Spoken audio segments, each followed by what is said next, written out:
சந்திரன் தான் கன்னிராசினருக்கு லாபாதிபதி.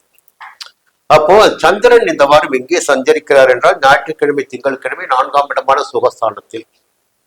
கொஞ்சம் வேலைகள் இருக்கும், நிறைய அப்படி போயிட்டே இருப்பீங்க, ஒரு தேடல் என்பது உங்கள்கிட்ட இருக்கும். இந்த ஞாயிற்றுக்கிழமை திங்கட்கிழமை வேலைகள் இருந்தாலும் ஆதாயம் சந்தோஷம் என்பதும் உங்களுக்கு இருக்கும். செவ்வாய்க்கிழமை புதன்கிழமை வியாழக்கிழமை மதியம் வரை பார்த்தீங்கன்னா உங்கள் மனம் என்ன சொல்கிறதோ அதன்படி செயல்பட்டு லாபத்தை அடைவீர்கள். வியாழக்கிழமை மதியம் தொடங்கி வெள்ளிக்கிழமை சனிக்கிழமை செல்வாக்கு உயரக்கூடிய நாளாக இருக்கும். எந்த பிரச்சனைகள் உங்களுக்கு ஏற்பட்டிருந்தாலும் சரி, அந்த பிரச்சனைகள் ஒரு வடிகால் கிடைக்கும். உங்களுக்கு வெளியில் வரக்கூடிய வாய்ப்புகள் உருவாகும். வெளிவட்டாரத்தில் உங்களுக்கு செல்வாக்கு உயரும். அரசியல்வாதிகளுக்கு செல்வாக்கு அதிகரிக்கும். உத்தியோகத்தில் இருப்பவர்களுக்கு நெருக்கடிகள் விலகும். வியாபாரம் தொழிலில் லாபத்தை காண முடியும். இது சந்திரனுடைய சஞ்சாரத்தை மட்டுமே வைத்து நம்ம பேசுறது. அடுத்து பாத்தீங்கன்னா ஒரு யோகத்தை நீங்க பார்க்கணும். சமீப காலத்தில் இந்த யோகம் கன்னிராசினருக்கு வர ஆரம்பிச்சிருக்கு. 11ஆம் இடமான லாபஸ்தானத்தில் குரு பகவான் உச்சமாக சஞ்சரிக்கிறார்.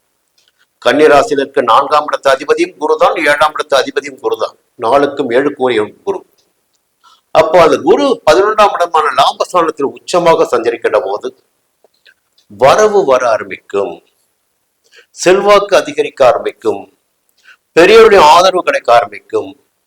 திருமண வாழ்க்கையில் முறிவு பெற்றவர்களுக்கு மறுமணம் நடந்திருக்கூடிய நிலை உண்டாகும். புதிய நட்பு ஏற்படும். அடுத்து குருவுடைய பார்வை 3ஆம் இடத்திற்கு கிடைக்கிறது. தைரியமாக செயல்படக்கூடிய நிலை இருக்கும். உங்களிடம் ஒரு வேகம் இருக்கும். எல்லாவற்றுக்கும் முதல்ல வேகம் வரணும், வேகம் இருக்கணும். அந்த வேகம் இப்ப உங்களுக்கு இருக்கும். 5ஆம் இடத்தை குரு பார்க்கின்ற போது என்ன ஆகுன்னா, பூர்வீக சொத்துகளில் ஏற்பட்ட பிரச்சனைகள், பூர்வ குழந்தைகளுக்காக காத்திருந்தவர்களுக்கு குழந்தை பாக்கியம் கிடைப்பது என்பதெல்லாம் ஏற்படும். 7ஆம் இடத்தை குரு பார்க்கின்ற போது என்ன ஆகுன்னா, திருமண வயதினருக்கு திருமணம் நடக்கும்.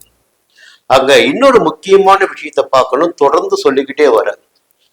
எப்பொழுது 7ஆம் இடத்திற்கு சனி பகவான் வந்தாரோ அந்த காலகட்டம் முதல் உங்களுக்கு ஒரு போராட்டமான காலகட்டமாக இருந்து கொண்டிருக்கிறது.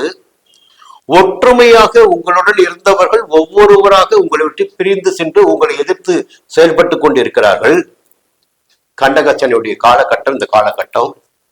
ஆனா பாருங்க, இப்ப நம்ம பேசிக்கொண்டிருக்கின்ற நேரத்தில் அந்த சனி பகவான் வக்கிரம் அடைந்திருக்கிறார்.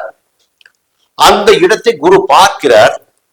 அப்போ என்ன நடக்க போகுதுன்னா, பிரிந்து சென்ற நண்பர்கள் கூட திரும்பி வரக்கூடிய நிலை ஏற்படும். கணவன் மனைவிக்குள் ஏற்பட்ட பிரச்சனைகள்